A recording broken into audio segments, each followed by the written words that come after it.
大家午安，欢迎收看今天的深潜战略，我是独孤九剑刘俊荣。好，在刘老师录影的当下，大盘跌了，盘中快跌400点，现在跌幅在300点附近哦。相较于日韩股市，台北股市今天早盘的表现是相对弱势哦。到底发生了什么事？廖老师先给大家结论哦，我认为是一个趋势非常明显的多头当中，非经济利空的有空洗盘。那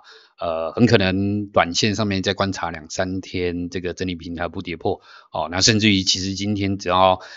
这个3天之前的低点不跌破啊，其实就应该会是一个原先多头趋势一个买点哦。但是到底市场在恐慌什么？为什么台北股市这么弱势？明明在早上的时刻点哦，那日韩股市还相对抗跌。费半跟纳斯达克指数在联储会利率决议，那暗示布局降息的状况之下，哦，其实美股是涨跌互见的。那到底是什么消息呢？那现在看起来，找了一下消息，最主要是这个大魔王又出手了哦。好，那我把结论已经告诉大家了，但是接下来仔细小心的去求证，好，未来盘势可决发展，希望未来顶峰相见哦。好，那关于这整体的盘势格局，其实鲍尔声明也淡化了这个风险的措辞。好，那不过也谈到了关税是未来以及现阶段通货膨胀没有降下来，最主要就是因为关税的影响哦。那另外一则影响今天亚盘的震荡，很可能大魔王又放话了这个传言是说24小时之内就会攻击伊朗最快今天就要动手啊，趁着今天美国股市休息那又来进行一个骗线又攻洗盘的动作，我觉得机会是非常大了哦。大家就不要把川普这个的放话当成他说最快24小时之内空袭，搞不好就是延后了几天之后，或者是反而就是不会去做一个出兵，我们就先绑着思考但是尊重盘势格局的整个后续消息面的一个追踪。好，但是过去刘老师跟大家讲嘛，就第一个他表态的一个态度，通常往往是相反的那这句话值不值得去验证，我们就后面再去做一个追踪。好，那但是其实这个盘势格局，我们昨天就讲到了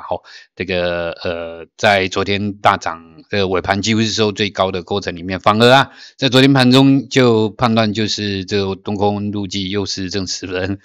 就这种时间点，就反而又是不适合去做过分的追加那反而那个上个礼拜以及周一的时刻，台指期货差1-2天还逆价差100点，或者上周五的时间点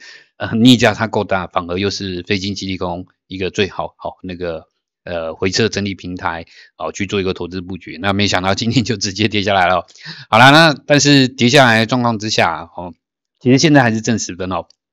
但是假设明天没有办法强弹上去因为晚间美国股市也是休市嘛6月节休市一天，所以假设在明天没有办法止盈过高，最后都是倒数3根 K 线的范围之内，就等于4根 K 线范围之内，在今天会一个短波的低值那等于是又减为8分，但是现在就是还在6分到10分，这代表中期趋势都还是多头。那么如果您研判这个中期趋势多头那虽然今天这个 MACD 的柱状体昨天好不容易有一天微幅转正增加的一个状况，今天又变成收窄，那但是我想这个还在多方运行区间就是等到下一次支撑靠拢的时间点，要重新再转下一波放大的一个时间点。那其实呢另外一个战法就是短期的趋势，我们如果看倚天剑的话，大家可以看到倚天剑今天是扣这一根黑 K， 就是最低的这根 K 线。好，那这是周五那下周1、2、3 4天的时间，那等于说在接下来有将近4到5天的时间，暗示以这个均线扣底的方式暗示我们这个盘势格局趋势还是往上。那如果说趋势是往上，前一波又是明显的整理平台那好的现象是说今天的盘中回撤依然没有去破周1到周3，那我们讲到7月这个市场平均的转仓成本的下缘那但是看这个我抱歉刚刚盘中没有帮大家仔细去看这个跟过去的3的交易日比值的平均值的中值现在位置点有没有跌破？如果有跌破的话，今天就是6分但是就是既然已经升级而衰，又适当修正过了，其实就像是这个位置点的正10分，它变成6分回来整理平台，又是一个多头转折，那就直接往上。所以这个其实今天直接看图说故事，还是回到上升趋势找买点。那既然光明会又来恶搞啦，就大家就退到中期趋势那产业基本面最确定的方向去做一个投资布局，应该是接下来比较好的一个策略。那等于是说，不论是短多、中多，到今天为止也不是一个卖讯。那我们持续帮他做一个追踪。那刘老师的证据是在昨天，如果真的美国的经济恶化的状况之下，因为联准会也说下修今年的经济成长的预期嘛，那如果是这样，美元指数要急跌没有啊，美元指数昨天又收到一个短波转折高，现在看起来就真的是如同刘老师讲的一个向下楔形。那以及点阵图也跟大家暗示是说，在这个降息的时间没有大家预期，那今天到底是跌没有降息这个失望性卖压的状况之下这个卖盘出笼，那这种非经济利空未来也是必定报复反击嘛，对不对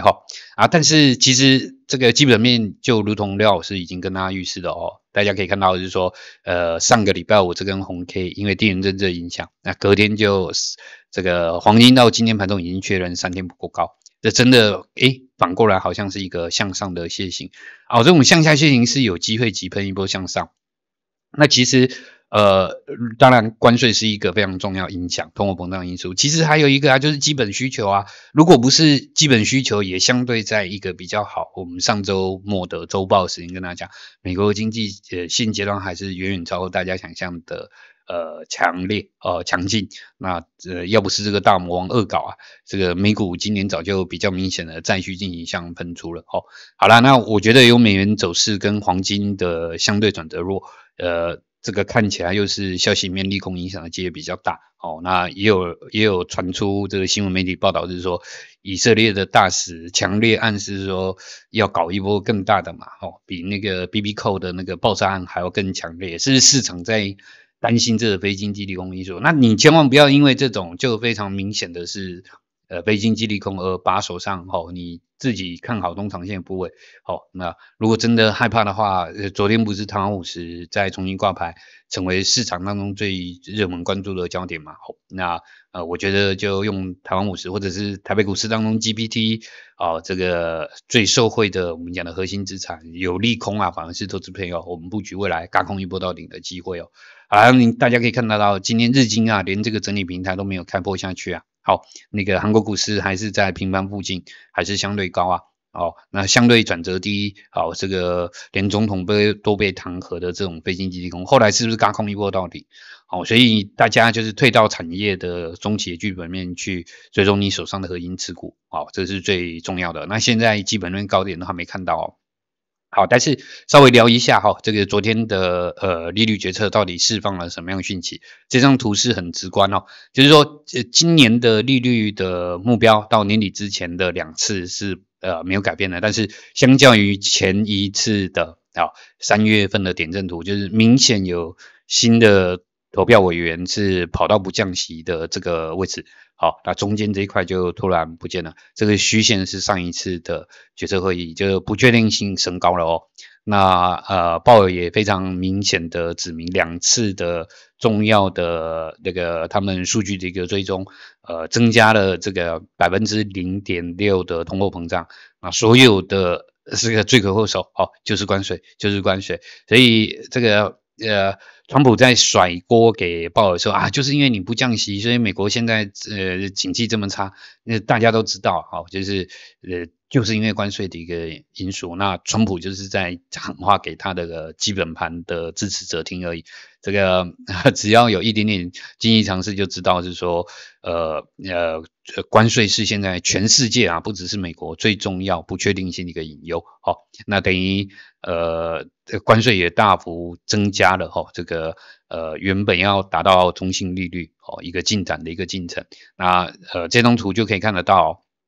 这是原本在3月份的 1.7%， 好，这一次又下修到了 1.4%， 那明年是从 1.8 下修到 1.6， 但是中期趋势还是认为美国中期平均会到逼近 1.8% 好的一个成长。那这一次是把这个核心 PCE 通货膨胀额外增加了 0.3个百分点，好，这是最主要的差距。但是今年年底的利率决策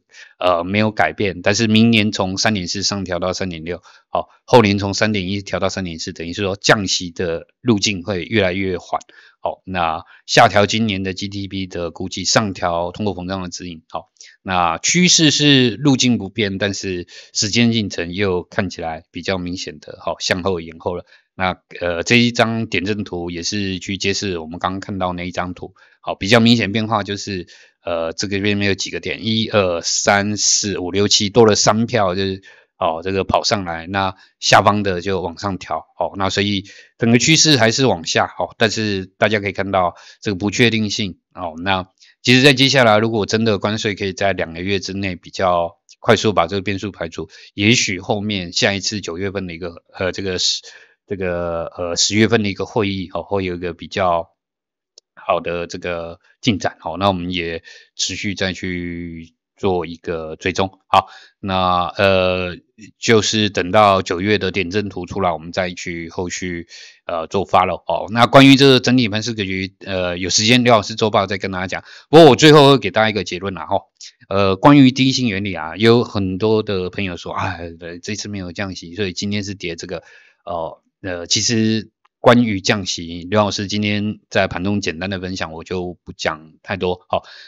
从第一性原理出发，市场真正的真相跟你的第一感的这种直觉性的一个反应啊，不要用系统依据去思考越是升息啊，股市涨越久，越是降息降得越慢，股市涨得越久。你去看过去对照美国这个联准会的这个降息的路径跟股市的一个走势，刘老师才跟你讲的才是真相啊。越是急剧降息的，通常都是美股在崩盘的时间点，然后越崩越降，越崩越降，是不是？我讲的才是真相那所以你不必担心那为什么？就很明白来讲就是说利率不降，那就是短线上面有一些这种热钱炒作啊。他比较喜欢降息，因为有多余的资金可以去参与市场。那就所以会有一批的银行啊、银行家或者是这种基金经理人，他们就希望用放各种利空消息之后，景气不好，逼联准会早点降息，因为早点降息啊，那对于银行是有利的。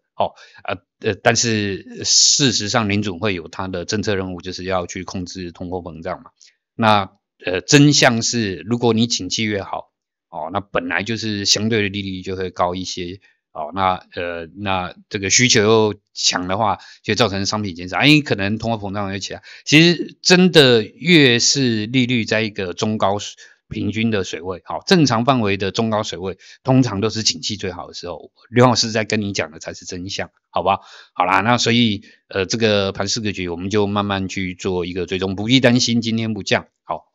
反而降得太快，反而是美国股市要向下崩啊。那如果说降得越缓，明年的降息幅度也降低了，那后年要到2027年才达到中性，那你也可以反向来思考，如果你可以接受刘老师的论调，这个原先你认为是说多头只涨到明年，那搞不好这一波的大多头有机会是涨到我们讲到89个月后，对不对？那这是一个未来可能发展的一个路径的方向。那我们在后续的这个心得分享再慢慢跟大家做追踪。但是我想面对这个不确定性如果真的是因为这个空袭警报，那刘老师说了，这个市场因为这个非经济利空所造成的低点，绝对是一个非常好的利空入市的机会。像国际股市都是这个礼拜五跌一天，礼拜一就开始报复反击，直接把上周四的这个收盘价都已经收复了台北股市就落后2-3天。好，那关于这个整体的盘势格局，我们在周报就提出一个策略只要看到 VIX 指标3天不创高，这一次研判是不会连续冲，因为真正影响的是关税，而这种地缘政治的冲突尤其中东的问题，其实已经吵了这真的已经是这个20个世纪了这个没有办法短期的解决，那不要用那么大的议题去讨论你关于整个短期盘面。我们把接下来3-5天，我们把接下来3-5周、3-5个月，好，市场应该会走的一个方向就去看。那么我们提出的策略是说，有很大的机会就是局部性、区域性的一个事件。好，那川普也打 pass 了，他说有可能会空袭，那很可能这一次会平安落幕，那我们就追踪。但是呢，确定是3天不够高嘛？好，那没有连续性的这个向上急喷嘛？那理论上面今天就盘中的震荡啊，就是非经济利空，你要去找到合理的支撑好的股票，好去做一个中期追踪。好，那应该是说低档区已经常去做追踪的投资朋友，今天依然是没有看到这个比较大的风险的一个卖讯，这里要继续把握这个短波回撤，要未来轧空一波到顶，应该是比较合理的判断，好吧？那朋友们就坚持在心目中最看好的股票，那我们一起相约顶峰相见哦。好，那我们是一个跟大家分享财经知识、鼓励大家思考的投资频道刘老师相信回到第一性原理市场最后依然会回到我们所揭示基本面所揭示的方向。好，那个股市终究是要跟着主人的方向走，小狗在乱跑的时间点